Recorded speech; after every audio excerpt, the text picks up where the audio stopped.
I've drilled some holes in some aluminium. I've deburred both sides. So I'm just attempting to see if I can hold it together with these. I've never done this before, so how does this work? That slides in there and that squeezes it basically. These are, size of this, 3/16 inch, because they seem to come in imperial sizes. These are 5mm holes. 5/16 of an inch is about 4.8 millimeters. So I'm assuming that's close enough. I'm about to find out. So it should go in alright, but will it grip? It goes in alright. Will it grip? Yes, it will. Look at that. Right, what about this one? I'm always surprised like this when things actually work and go to plan. Right. Squeeze it, shove it in. There. So the next thing I'm going to do is put it in a vise, countersink this until it matches the rivet. Just move my tripod. Countersinks tend to be 90 degrees, not always. This rivet is about 90 degrees, so they should match up. Not quite sure how deep to go. I've let's see how the width of the head count. Yeah, I think I've got the countersink's just a tiny bit wider at its greatest extent than the head of the rivet, which is kind of what you want. Let's go in about 2/3 of the weight. Oh, my vise is just resting here at the minute.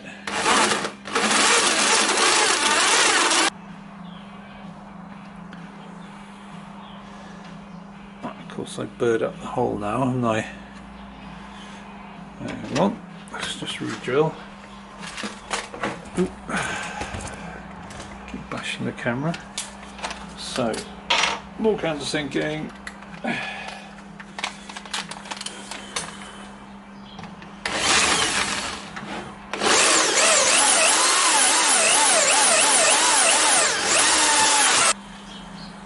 Ooh, that looks rather cool in a kind of aircrafty way, look, doesn't it? And then on the back we have that.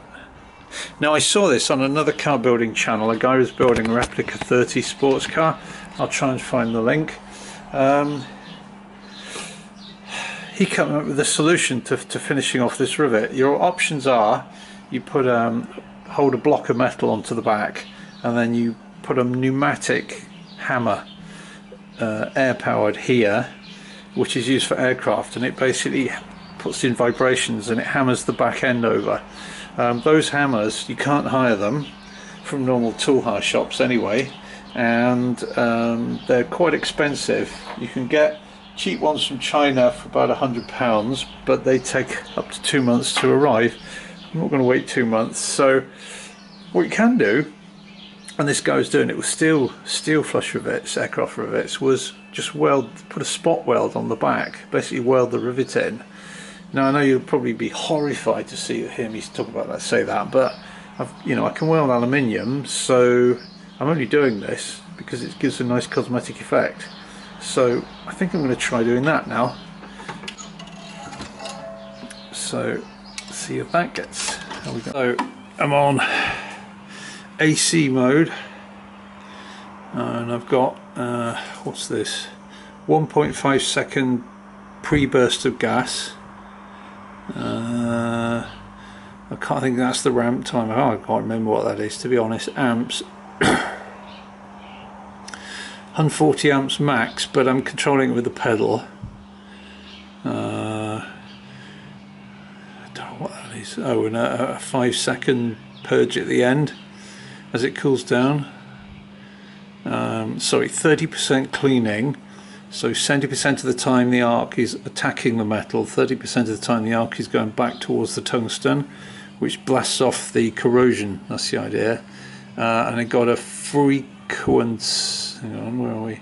Yeah, frequency in hertz, 100 hertz, which is sort of ballpark for this kind of thing. So there we are. So that's ready to go. So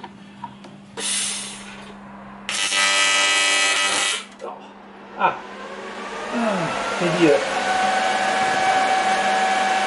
What happens when you don't turn the gas on? You just oxidise everything, including the end of your tungsten there. It's just burnt away. So there'll be a small delay while I sort all this out. Oh, God. Never mind.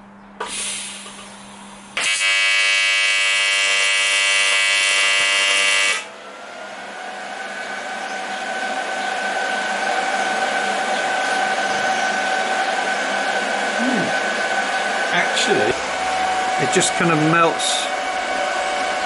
I just melted them together. So what's it look from this side? Slight depression in the middle actually. So I need to zap it for a bit less. Maybe I need to, yeah, okay. So basically I need to hit it with the arc, but for a little less time. Or more than once with a cooling gap in between. That's not bad though, is it?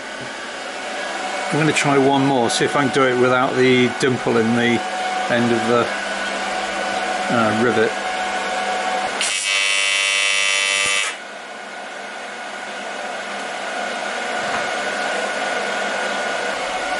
So I aimed my arc. This one I aimed the arc at the rivet and it went a bit soft in the middle.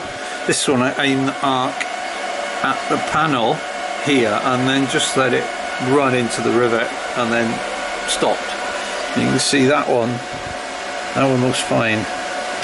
So obviously I need to, should have deburred there a bit more, but that'll work definitely. It saves me several hundred.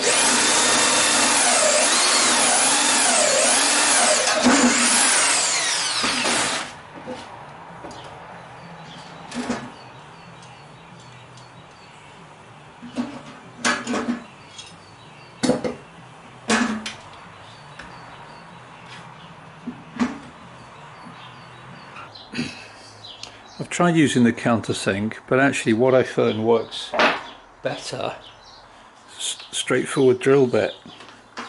So I just carefully drill here, obviously not all the way through.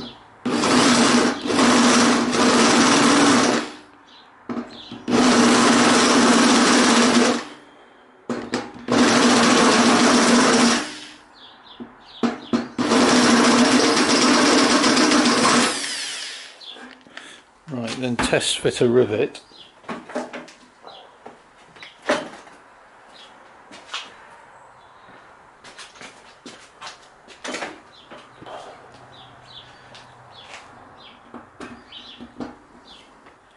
There you are, see the rivets now flush with the surface. With the countersink it was a little bit proud, unless it absolutely really pushed hard and, you know, just kept going with it, then you could get a similar effect, but the drill is easier, to be brutally honest. So I've taken out every other Cleco pin, obviously made a mistake there, but and I'll do these rivets, then I'll take out the remainder and do the rest of the rivets, and then we'll start on this side mating it to the tail panel.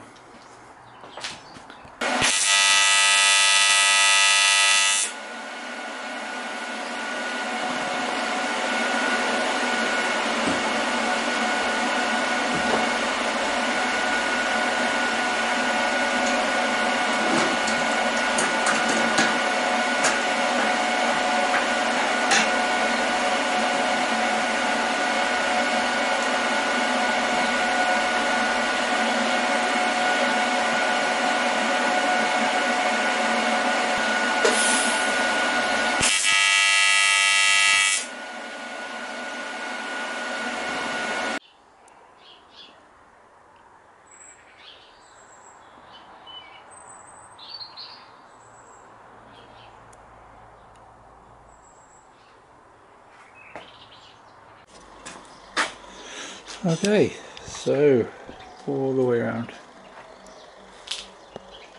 Unfortunately, it wasn't just a case of shoving in the rivets and welding the back. I had to get it pushed up tight against the backing plate. So the way I did that was I had the whole thing mounted vertically. I invented another tool, the Pusher 5000 Turbo, with a bit of metal on the end. Basically I stood the whole thing up upright, and then when I was welding the rivets on the inside I pushed hard with a screwdriver, which pushed the backing plate up tight, and this exactly contacted where the rivet was. In fact, you see the papers burnt there, and then I zapped it with the welding gun torch. So that worked. It's a bit makeshift, but it worked. So the next job is so none of this will be seen, so I could bolt this together or I could weld it. I'm actually going to try and weld it. Usual thing, I've got a few proud areas like this one here which will push down. What I've decided to do is, because there's a steel bar under here, I'm actually going to drill, I've got a couple of holes anyway, is tap a thread into the steel bar and put a bolt through here and do it in a few significant places, like here where it's bulging up. Just hold it down like that. Then when I weld it, I should get a neater seam, I think, without any kind of overlap. Because this is too big now to go into the wheel, the English wheel, so I've just got to weld it, grind it down, but I can't roll it flat. As I say, you won't see any of it anyway, but I might as well try and make it as neat as I can.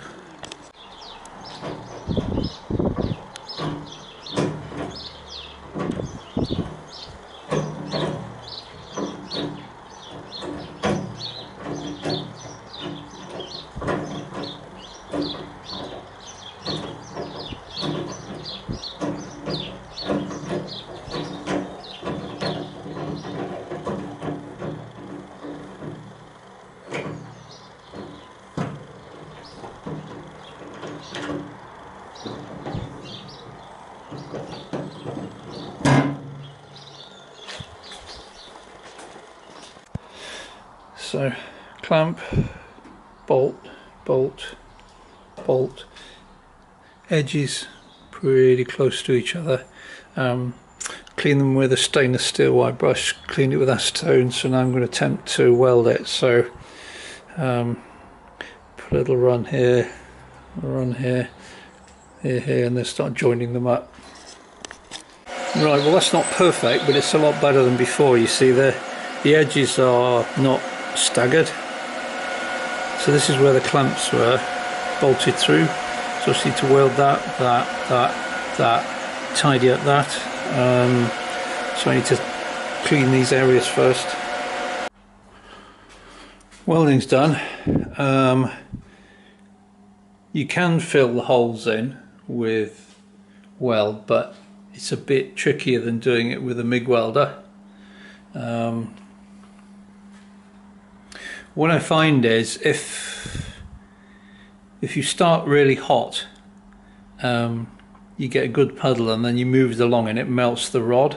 If you back off the heat at all, then the rod fails to melt into the weld. So you go hotter again, but if you go hotter, you're right on the edge of it burning through at any moment. So so like here, the weld, I moved it along quite fast because I'm adding the filler rod just to cool it down, if you like, and just stop it from burning through. But you're right on the edge. With steel, you see it change colour, but with aluminium you don't. It just goes like mercury, shiny. There's not much of a clue to the actual temperature you're at. So I've spent a while grinding this down. You can see if you ignore the marks, it's actually a lot better. See? So that's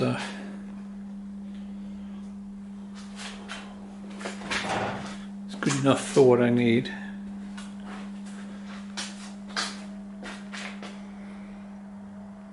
So the next thing to do, I've got to trim the bottom edge of this so it's level with the underside of this rail. I'm going to put a steel rail where this bulkhead is welded to the tube, so it acts as a locating point for this.